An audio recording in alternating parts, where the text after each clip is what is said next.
Hello learner, my name is Ruchi Gupta. Welcome to my channel Ruchi eco classes. इस video में हम जो है लीनियर प्रोग्रामिंग के बारे में पढ़ेंगे। हमने उसके पहले वाले भी वीडियो में लीनियर प्रोग्रामिंग के बारे में पढ़ा था। उसके कैसे हम जो है ऑब्जेक्टिव का बनाते हैं, कैसे कांस्टेंट बनाते हैं, फिर किस तरह से उसका जो है हम लोग डायग्राम, किस तरह से हम ऑप्टिमल और फिजिकल कंडीशन निकालते हैं डायग्राम के थ्रू, वो वाला भी हमने सॉल्व किया था। अब हम उसके आगे करेंगे।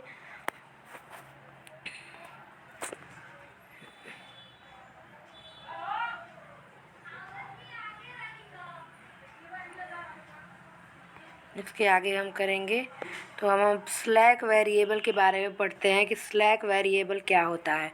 हमने ये यहाँ तक किया था कि ग्राफिकल मेथड, जिसमें हमने ऑप्टिमल और फिजिबल कंडीशन निकाला था शेडेड एरिया के थ्रू, कोऑर्डिनेट्स निकाल करके कॉर्नर पॉइंट से, और फिर उसके ज़रिए हमने मैक्सिमम वैल्यू ऑफ जेड निकाली थी।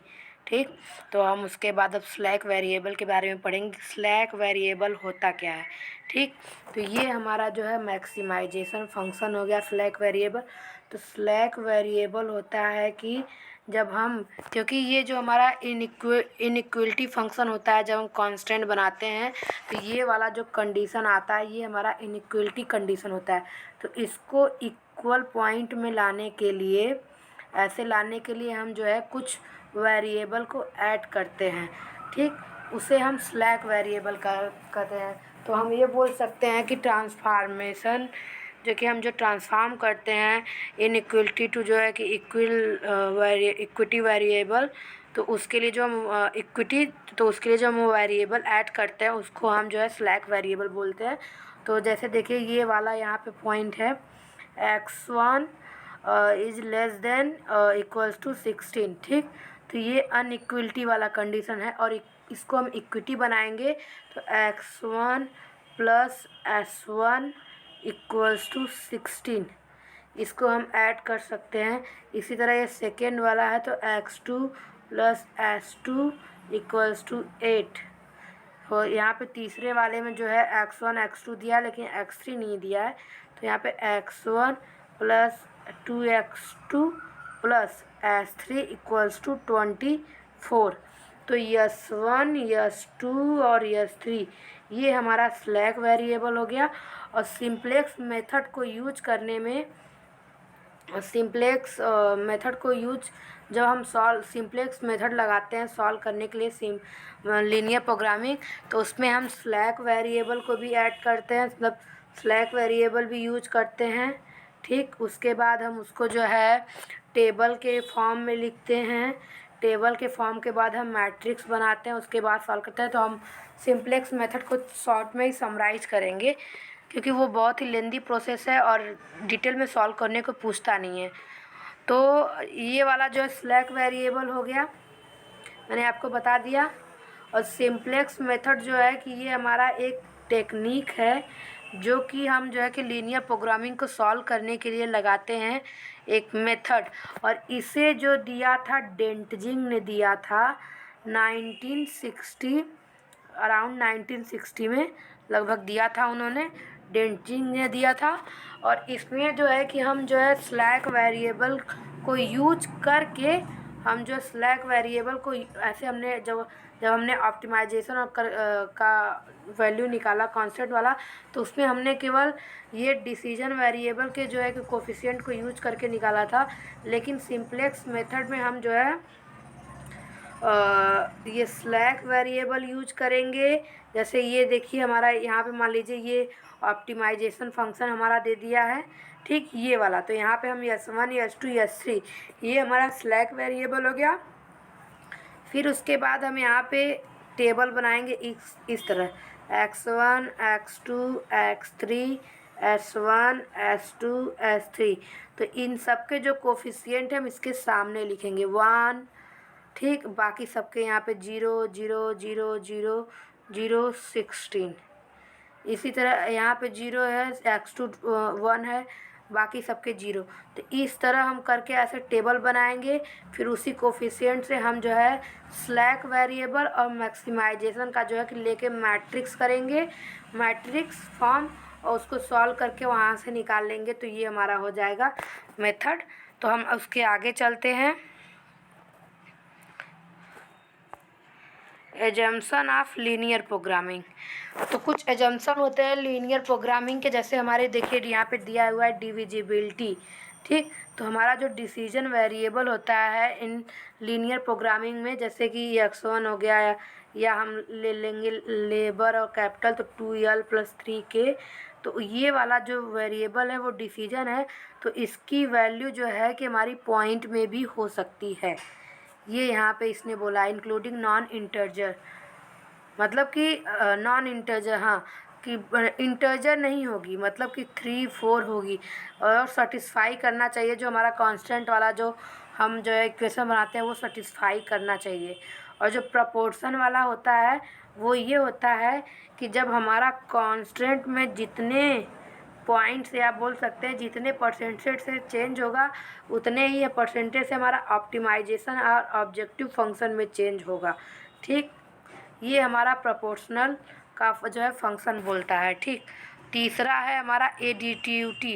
एडिटिविटी ये है कि हमारा जो फंक्शन है उसमें जो है कि एडिटिव फंक्शन है, क्योंकि उसमें हम स्लैक वेरिएबल को हम ऐड कर देते हैं। ठीक, और सर्टेनिटी ये है कि हमारा जो इक्वेशन होता है, फंक्शन होता है, वो लीनियर होता है, और फिर उसके जो कोफिशिएंट होते हैं, जैसे यहाँ पे 2x1 3x1, तो ये कांस्टेंट होते हैं, ये फिक्स होते हैं, मतलब फिक्स नहीं हो सकते हैं लेकिन कांस्टेंट होते हैं। ठीक, ये यहाँ पे दिया हुआ है। तो ये हमारा इस तरह से हो गया। ये मैं आपको दिखा देती हूँ, आपको पढ़ना है तो पढ़ लीजिएगा। और नेक्स्ट ये थोड़ा सा समराइज किया हुआ है जो है कि मैक्सिमाइजेशन के फंक्शन को, और जो है मिनिमाइजेशन, कि जब हमारा सब्जेक्ट मिनिमाइजेशन के लिए होगा, जैसे कास्ट मिनिमाइजेशन, तो वो हमारा ax is greater than equals to b होगा, और अगर हमारा जो है मैक्सिमाइजेशन होगा तो हमारा जो इनइक्वलिटी कांस्टेंट है ये लेस देन b होगा। ठीक, तो हम इस तरीके से करेंगे इसको। और फिर हमारा जो है यहाँ पे हमने ड्यूअलिटी ऑफ लीनियर प्रोग्रामिंग, ये प्रॉब्लम होता है लीनियर में, कि एक लीनियर प्रोग्रामिंग में एक प्रॉब्लम होता है ड्यूअलिटी की। ऐसे वैसे क्वेश्चन पूछते नहीं हैं, लेकिन एक होता है प्राइमल, एक होता है ड्यूअल। ठीक, तो हम इसके बारे में पढ़ लेते हैं कि क्या है।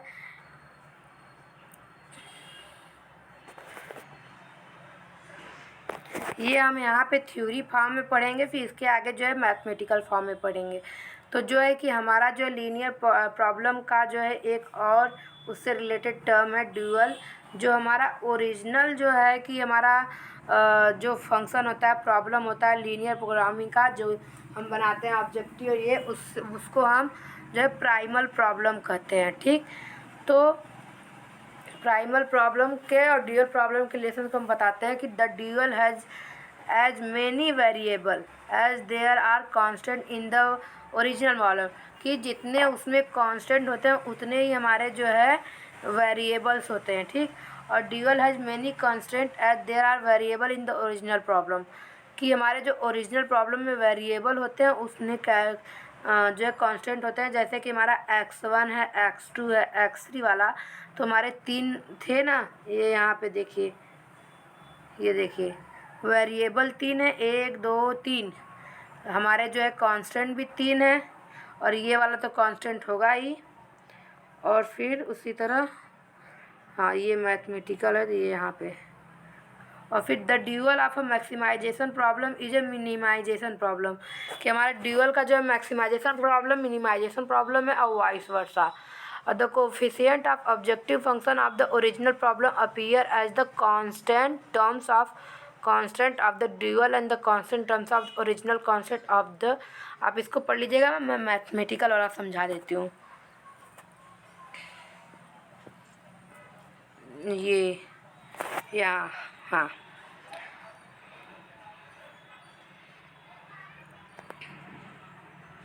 ड्यूअलिटी थ्योरम देखिए, the dual of the dual is the primal, कि उसका जो ड्यूअल का जो प्रॉब्लम होता है वो प्राइमल जो ओरिजिनल है उससे रिलेट होता है। If x be any feasible solution to the primal problem, यानी कि हमारा जो ओरिजिनल प्रॉब्लम है उसमें, क्योंकि ओरिजिनल प्रॉब्लम को हम प्राइमल प्रॉब्लम बोलते हैं, उसमें जो हमारा एक्स अगर फिजिबल सॉल्यूशन है, यानी कि अगर हम इस तरह का फंक्शन निकालते हैं ऐसे, और फिर ये ऐसे, फिर ये ऐसे। तो ये जो कॉर्नर का पॉइंट हमारा आया, तो ये हमारा फिजिबल सोल्यूशन है। यहाँ पे कोई एक्स पॉइंट है, तो v any feasible solution to the dual problem. तो हमारा बी भी एनी फिजिबल सोल्यूशन हो सकता है ड्यूअल प्रॉब्लम, मतलब कि वो वी भी इसी कॉर्नर पॉइंट में आएगा, सैडेड एरिया में। If X star be a feasible solution to the primal problem and V star be the feasible solution to the problem such that, तो C X star equals to B V star होगा। ये एक theorem जैसे होता है ना, theory की condition, ये एक कंडीशन है, ठीक।